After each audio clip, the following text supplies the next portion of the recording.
Selanjutnya kita akan menerangkan menu-menu di bawah ini. Menu My Project ini adalah seperti sebelumnya, adalah untuk mengeluarkan hasil project kita yang udah ada sebelumnya ya.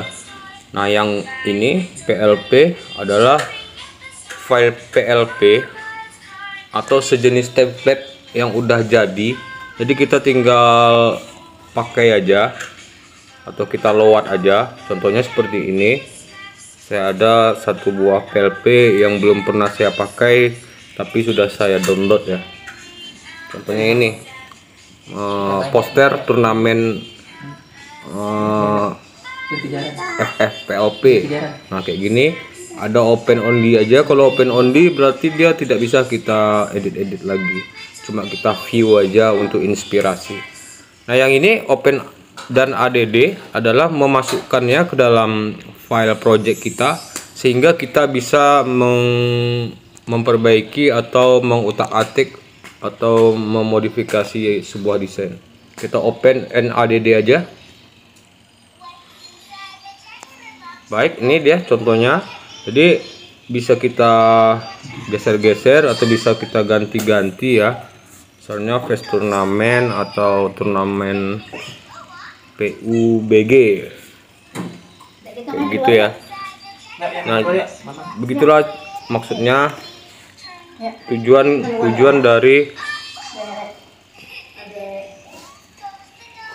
PLP ini, yaitu ini dia yang tadi yang barusan saya download ya, yang barusan saya ambil dari hasil downloadnya, file PLP. Jadi kita ingin bisa meluatnya lagi dan merubah-rubahnya lagi. Cuma kawan-kawan juga harus mempelajari bagaimana cara membuat file PLP ini bersama saya nantinya suatu saat kalau kita masih bersama ya. Kemudian yang ini adalah urutan ya, berdasarkan data. Ini date descending ini dan date ascending ini adalah berdasarkan data. Maksudnya tuh berdasarkan tanggal berapa kita membuat file itu. Contohnya seperti ini, date descending. Berarti ini mulai dari terbaru yang terakhir kita edit. Lalu yang namanya date ascending. Oke. Nah, ini adalah file pertama atau file yang pertama yang mula-mula pernah kita edit. Nah, seperti ini adalah file yang udah lama ya. Sedangkan name descending berarti urutannya berdasarkan nama. Nah, ini huruf Z duluan ya, berarti akhir nama dulu. Lalu kemudian Y, kemudian W, V, U. Kalau terakhir adalah name ascending ini berdasarkan abjad yang pertama kali. Misalnya 1 A, seperti itu ya seterusnya. Oke, kita cek, kita ambil aja file yang sebelumnya, tes 1 ini. Kemudian yang ini adalah default ya. Tadi udah My Project, kita sekarang ke default. Default ini adalah berarti kita mengembalikan seperti awal semula. Pertama kali kita masuk ke Pixel Lab. Yang ada hanya tulisan new text. Dan di bawah ini juga banyak ini ya, banyak template yang sudah jadi. Lalu kita masuk ke icon A ini ya. Oke, icon A. Nah, di sini ada tulisan edit. Nah, tulisan edit ini berarti kita mengedit atau merubah sebuah tulisan yang awalnya new text. Bisa saja kita tulis misalnya sekilas kata 2019, lalu kita enter. Misalnya sekilas kata, lalu kita enter dan kita tulis 2019. Ini contoh aja ya. Nah, jadi seperti ini. Lalu kalau sebelahnya ini, di sebelah edit itu untuk delete. Kalau kita membatalkan hasil delete tadi, kita pilih yang ini. Baik, selanjutnya namanya copy ya. Nah, sekarang menjadi 2 dia. Jadi untuk menambah tulisan yang sama. Kemudian front, contohnya seperti ini ya. To front ini artinya kita meletakkan tulisan yang kita pilih ini berada di depan.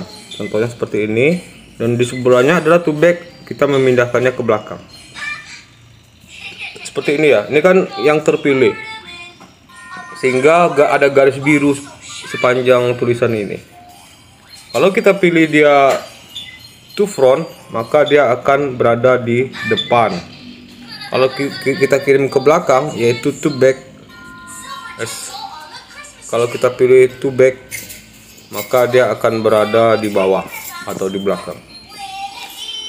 Baik, selanjutnya adalah position. Position ini adalah kita akan di position ini ada tulisan di position ini ada tulisan move by 9px. Kalau kita geser ke kiri atau ke kanan sedikit di angka 16, maka dia agak kencang ya lewat bergeser ke kanan. Kalau ke bawah dia akan ke bawah, ke atas dia akan ke atas, dan ke kiri dan akan ke kiri. Dan move-nya ini jika kita naikkan sampai 30, maka dia akan lebih kencang. Kalau kita kurangi sampai 1, maka dia akan sangat lambat dan kita bisa meletakkannya lebih presisi dan tepat ya.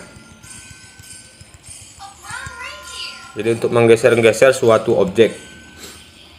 Oke, kita lanjut aja ke relative position. Relative position ini jika kita pilih yang kiri ini ya, maka dia akan ke ujung kiri. Kalau kita pilih yang tengah, dia akan rata tengah, dan kita pilih yang ujung kanan ini, maka dia akan ke kanan. Langsung ke kanan kali ya. Jadi ndak bergeser-geser lambat perlahan-lahan, langsung ke kanan aja dia. Kalau kita pilih yang bawah ini, maka dia langsung akan ke bawah. Kalau kita pilih yang tengah ini, dia akan rata tengah horizontal. Soal di sini kita buat akan rata tengah horizontal. Sedangkan yang di atas ini dia maka akan langsung ke atas. Oke, kita checklist aja. Kita lanjut ke size. Size ini adalah ukuran ya. Kalau ke kanan dia lebih besar, kalau kita ke kiri kan dia lebih kecil. Ada angka sebagai parameter ukuran berapa yang kita butuhkan. Apakah ukurannya 100 atau kita bisa menggunakan icon plus ini ya, jadi 110 misalnya, atau kita kurangi dengan icon minus ini, kita kembalikan ke 105 seperti itu. Checklist. Kita lanjut ke padding ya kawan-kawan. Padding ini adalah interval atau spasi atau jarak tempat kosong di sebelah kiri. Kalau kita ke kanan kan semakin besar, maka sebelah kirinya akan semakin banyak kosong atau spasinya lebih banyak lowong gitu ya. Kalau kanannya kita geser ke kanan, maka akan lebih banyak sebelah kanannya kosong. Tergantung seberapa kebutuhan kita. Kalau kita pilih yang ini, tengah ini, maka dia akan kembali normal. Nah, seperti itu. Checklist. Lalu kemudian kita ke color. Color ini adalah memberi warna ya kawan-kawan. Ini. Misalnya warna hijau. Ini ya. Tapi kita bisa memilih dengan icon plus ini warna-warna yang lebih cocok dengan kita. Misalnya warna kuning, ini juga bisa kita geser-geser. Hasil pergeseran ini akan kita lihat di sini ya kawan-kawan. Nah, kuningnya kita lihat ada perubahan di sini. Baik. Sedangkan ini adalah icon pick. Pick ini berarti kita mengambil sampel warna. Kita coba dulu. Nah, ini adalah sampel warna yang telah disediakan atau sebagai background dari project kita tadi. Kita ambil aja misalnya warna hijau. Nah, akan ada tampilan seperti ini ya. Inilah sampel warna yang kita ambil. Sedangkan ini sebelahnya adalah kode ya. Apa namanya itu, angka berapa? Misalnya kita buat di sini 100.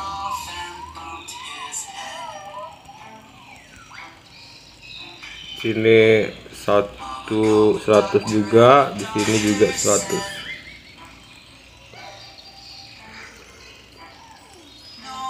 Baik, jadi warnanya abu-abu seperti ini ya kawan-kawan. Oke, kita ini untuk mentransparankan, semakin ke kiri dia maka akan transparan. Kalau ke kanan dia lebih jelas. Kalau ini dia akan menyerupai warna. Dan yang ini juga nanti kawan-kawan silahkan apa aja ya, dicoba-coba aja ya. Oke. Sedangkan di bawahnya ini adalah kayak diarsir gitu ya. Jadi mana yang diarsir itu yang diberi warna. Misalnya yang diarsir adalah sekilas kata 2019. Ini ya sekilas kata 2019, sedangkan yang diarsirnya sekilas kata doang.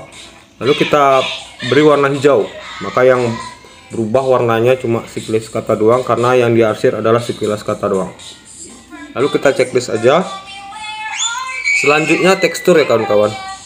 Jadi tekstur ini, sebelum ke tekstur kita coba dulu ke font ya kawan-kawan. Ini font adalah bentuk tulisan yang bisa kita pilih.